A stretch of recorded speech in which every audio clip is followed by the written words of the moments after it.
सिर्फ सब president Trump के आने के बाद दुनिया जैसे हिलकर रह गई है और हर किसी को अपनी पड़ गई है। अच्छा, प्रेसिडेंट ट्रंप को तो पड़ी है, ज़ाहिर है इनवर्ड अप्रोच है तो उनकी। भाई हर एक को अपनी पड़ी होती है और क्या होती है, नहीं, किसी उससे और की पहले पड़ेगी। कुछ इत्तेहाद भी थे ना, आप नेटो देख लें, आप बाकी मुआहदे देख लें, सबके अपने अपने ब्लॉक्स थे। इंडिया की इंडिपेंडेंट पॉलिसी थी, लेकिन अब तो ऐसे लग रहा है कि ट्रंप बताएंगे इंडिया कहाँ जाएगा तेल लेने। सही है। तो अब जो डील्स हो रही हैं, मदर ऑफ ऑल डील्स, ये भी रिपब्लिक डे हुआ इंडिया में, तो वहाँ पर एक बड़ी डील हुई, उसकी बात हम करेंगे कि उसमें कितना दम है, कितना पानी है, कब तक वो मटीरियलाइज हो जाएगी। लेकिन उससे पहले प्रेसिडेंट ट्रंप ने जो इंडिया को हुक्म दिया है कि आप वेनेजुएला से तेल खरीदें, क्योंकि अब तो ज़ाहिर है उसके ऊपर मिल्कियत अमेरिका की हो चुकी है, उन्होंने लाइसेंस भी जारी कर दिए हैं अमेरिकन एंटिटीज़ को। सो अब इस मार के बाद, पहले टैरिफ की मार और अब ये कि तेल इधर से खरीदें, इंडिया क्या इस पर रिस्पॉन्स देगा? अभी तक खामोशी क्यों है वहाँ? क्या ये भी टैरिफ डील की तरह तेल देखो तेल की धार देखो वाला हिसाब होगा कि इंतज़ार करें या फ़ौरन जाना पड़ेगा? देखिए, बड़ा स्ट्रेट फॉरवर्ड सा सवाल है, स्ट्रेट फॉरवर्ड सा जवाब है। ये प्रपोजल अमेरिका ने दिए इंडिया को, इंडिया ने अभी तक कोई जवाब नहीं दिया। और डोनाल्ड ट्रंप ने पहले ही कह दिया कि हमने बात कर ली इंडिया से और इंडिया वेनेजुएला ऑयल लेगा जी। और साथ ये कहा कि ईरान से ऑयल नहीं लेगा, वेनेजुएला से लेगा जी। ये पहली दफ़ा उन्होंने ईरान का जिक्र किया है, क्योंकि इंडिया तो रूस से रशियन क्रूड पे हाँ, था। पहले तो वही इशू था ना, रशियन क्रूड, जी। और वेनेजुएलन क्रूड है वो रशियन क्रूड जैसा है, ईरानियन क्रूड नहीं है उस तरीके। जी। तो ये तो एक इंटरेस्टिंग बात है कि उसने ईरान का नाम लिया है, रशिया का नाम नहीं लिया। जी। मगर दूसरी बात ये है कि वेनेजुएलन ऑयल जो है वो तो मैक्सिमम 1 मिलियन 2 मिलियन बैरल्स, इससे ज़्यादा तो प्रोडक्शन ही नहीं है वहाँ, और उनकी कैपेसिटी भी नहीं है। अच्छा। और उसको ठीक करने में, अमेरिकन कंपनीज को वहाँ जाके करने में, वो तो 5 साल का प्रोजेक्ट है। और अभी तो अमेरिकन कंपनीज जो हैं वो जाने से कतरा रही हैं। वो तो अभी मीटिंग हुई थी all the top oil executives with president Trump कि जी हमें कौन सी गारंटीज़ देंगे कि ये चलेगा मामला, नहीं चलेगा, हम बड़ी लंबी चौड़ी इन्वेस्टमेंट्स करने की ज़रूरत है वहाँ का जो इंफ्रास्ट्रक्चर है वो तो बड़ा पुराना है एंड सो ऑन। और दूसरी चीज़ ये भी थी कि ये जो तेल वेनेजुएला का है, ये तो हमारी अपनी जो रिफाइनरीज हैं टेक्सास में और नीचे के जो स्टेट्स हैं वहाँ, अच्छा। उनके लिए थी, ये लुइसियाना के लिए। तो ये आप हमें देंगे for America, for our refineries, या ये ईरान से आप ख़त्म करेंगे या रशिया से? It's not clear. और ट्रंप मतलब बोल रहा है, बस जो उसकी आदत है बोल देता है और बाद में सोचता है कि मैंने क्या कहा क्या नहीं कहा। मैं भी खुद कंफ्यूज था कि उसने ईरान का नाम लिया, रशिया का नाम नहीं लिया, फिर सबसे पहले प्रेशर तो आयशा रशिया का था ना, जिसकी वजह से टैरिफ और इंडिया को यही कह रहा था कि रशिया से आपने नहीं लेना। हाँ। और आज ऑल ओवर सडन ये हो गया कि ईरान से नहीं आपने लेना।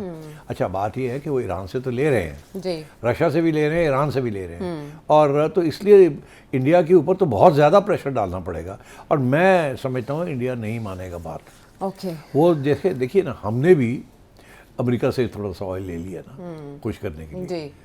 ठीक, अभी एक शिपमेंट अभी आई आई है, थी। 1-2 और आएंगी। That is a stop gap measure कि यार ये हमारी गले पे ना पड़े तो ले लो इनसे भी थोड़ा सा। बाकी इंडिया जो है वो भी ऐसे ही करेगा, वो थोड़ा बहुत कहेगा अच्छा हम ले लेते हैं ताकि ये ठंडा हो जाए थोड़ा सा। बट बेसिकली इंडिया का जो स्ट्रक्चर है वो इतना तब्दील नहीं करेगा। It's not going to be possible कि रातों रात ये तब्दील हो जाए। But I think Donald Trump जो है ना, वो किसी न वो एक उसने अपने आप को एक कोने में खड़ा कर दिया है जी। अब वहाँ से वो निकलना चाहता है। वो चाहता है कि कुछ थोड़ा बहुत मेरे साथ कुछ तावन कर ले और मुझे एक्सक्यूज़ मिल जाए निकलने का।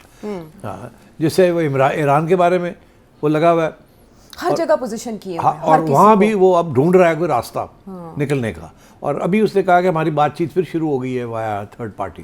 ठीक, तो बातचीत किस चीज़ की हो रही है, मैं अभी आता हूँ उसकी तरफ। तो ये इंडिया के साथ भी ऐसे ही है, इंडिया की तरफ से कोई पक्की बात नहीं हो रही। वो चुप करके बैठे हुए हैं, देख रहे हैं कि हमने क्या करना है क्या नहीं करना।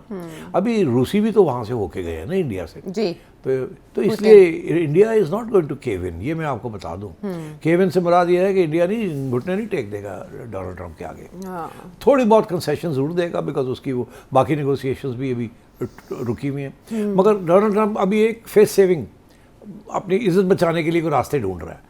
तो मेरा ख्याल है पाकिस्तान ने जैसे थोड़ा सा दे दिया, इंडिया भी थोड़ा सा दे देगा, वेनेजुएला ने भी दे दिया है कि अच्छा जी ठीक है बताएं क्या करना है, ये क्या है, मगर रिजीम चेंज नहीं होने देनी, वही चलेगा वही सिलसिला पुराना, मगर चलेंगे थोड़ी सी नेगोशिएशन हो जाती। ईरान के साथ भी बिल्कुल यही है, पहुंच के वहाँ धमकियाँ लेके जहाज़ लेके आ गया कि मैं ये कर दूंगा वो कर दूंगा, और कभी किया कुछ नहीं। और अभी सब लोग लगे हुए हैं उसको समझाने में। अब वो आगे से कह रहा है मुझे रास्ता दे निकलने का यहाँ से। और वो क्या रास्ता मांग रहा है?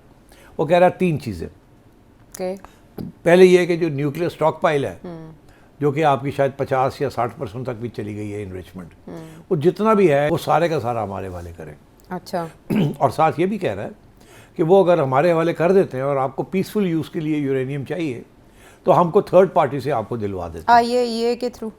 ठीक। और वो थर्ड पार्टी पाकिस्तान भी हो सकती है, इजराइल भी हो सकता है और अदर्स भी हो सकते हैं। तो वो आप अपना दे दें हमें और हम जितना देंगे फिर उसको हम मॉनिटर करेंगे कि कहाँ जा रहा है, क्या हो रहा है, कि उसकी इनरिचमेंट कितनी है, सो ऑन एंड सो।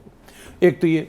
अच्छा, दूसरा वो कह रहा है अपना मिसाइल्स जो है इसको ख़त्म करें, इसको फ्रीज़ करें और फिर जो अपनी मिसाइल रजीम जो उसका भी एक्सेस हमें दें, हमें बताएं कितनी है, कहाँ है, ये है, वो है। और तीसरी चीज़ वो तेल के बारे में, और कि आगे आप हम डिस्कस करेंगे सैंक्शंस कैसे कितनी होनी है, कैसे होनी है, कितनी कम करनी है, कितनी रहनी है, किस स्टेज पे होनी है, वो हम करने के लिए तैयार हैं। मगर मगर मगर मगर मगर और फाइनली यही है कि फिर आप जो एक्सपोर्ट कर रहे थे प्रॉक्सीज ख़त्म, और हमने जितनी डैमेज कर सकते थे प्रॉक्सीज को हमने किया और भी करेंगे, और अब आपने कोई पंगे वंगे नहीं लेने। तो ये चीज़ें अब टेबल पे डोनाल्ड ट्रंप ने रखी हैं, और ईरान इनमें से किसके बारे में बात करेगा और किसके बारे में नहीं करेगा।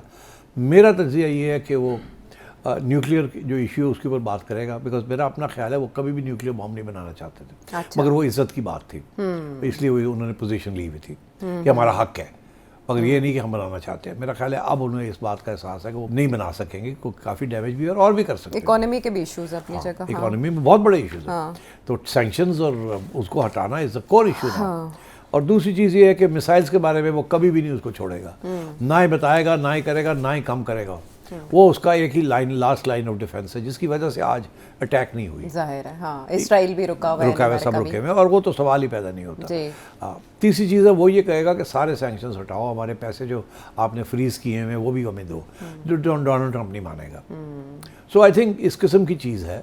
और फिर जाहिर है डोनाल्ड ट्रंप ने बीच में ह्यूमन राइट्स और ये वो और फ्रेश इलेक्शंस और इस किस्म की बातें भी ठोक दी हैं। तो मेरा ख्याल है ये एजेंडा बड़ा मुश्किल है, मगर कॉम्प्रोमाइज़ अगर होनी है तो वो न्यूक्लियर के ऊपर होगी, बिकॉज अब न्यूक्लियर में इतनी जान नहीं रही ईरान की। ठीक। अब उनका जो सारा focus of defence and offence is on not on acquiring a nuclear weapon but on the missiles and drones and missiles and other stuff. तो आपके ख्याल में ये मुज़ाकरात शुरू होने के बाद वो बहरी बेड़ा तो वापस रवाना होने का जवाब मिल जाएगा? हाँ, फिर मिलेगा, मगर अब सवाल ये है कि ये तो कोई जल्दी नहीं होने वाले।